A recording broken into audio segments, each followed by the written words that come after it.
ఒకప్పుడు తెనాలి రామకృష్ణరాజు ఆస్థానంలో మంత్రిగా పనిచేస్తూ ఉండేవాడు.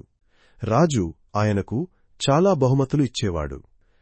కాని రామకృష్ణ ఆ బహుమతులను తన దగ్గర పెట్టుకోకుండా పేదవారికి దానం చేసేవాడు. కాని గ్రామంలో కొంతమంది దొంగలు రామకృష్ణ ఇంట్లో చాలా ధనం ఉందని అనుకున్నారు. ఒక రాత్రి అమావాస్య రోజువారు అతని ఇంటి దగ్గరకు వచ్చి దొంగతనం చేయాలని నిర్ణయించుకున్నారు. రామకృష్ణ బయటకు వచ్చి తిరుగుతూ ఉండగా దొంగలను గమనించాడు. వెంటనే తన తెలివితో ఒక ప్లాన్ వేసుకున్నాడు. అతను తన భార్యను గట్టిగా పిలిచి ఇలా అన్నాడు, ఇప్పుడే దొంగతనాలు ఎక్కువయ్యాయి. మన దగ్గర ఉన్న డబ్బును ఒక సురక్షితమైన చోట పెట్టాలి. అతని భార్య ఆశ్చర్యపోయింది కాని వెంటనే అతని ఉద్దేశ్యం అర్థమైంది. ఆమె అడిగింది, ఎక్కడ పెట్టాలి?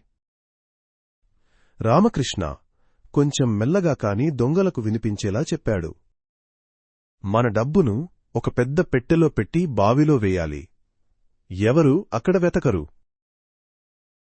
దొంగలు ఇది విని చాలా సంతోషపడ్డారు.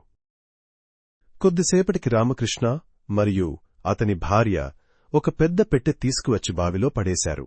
తర్వాత వారు ఇంట్లోకి వెళ్లిపోయారు. దొంగలు వెంటనే బావి దగ్గరకు వచ్చి నీటిని బిందెలతో తీసి బయటకు పోయడం ప్రారంభించారు. ఇదంతా చూస్తూ ఉన్న రామకృష్ణ నిశ్శబ్దంగా తన తోటలోకి వెళ్లివారు తీసిన నీటిని మొక్కలకు పోశాడు. కొంతసేపటికి మొక్కలకు నీరు సరిపోయిందని అనుకున్నాడు.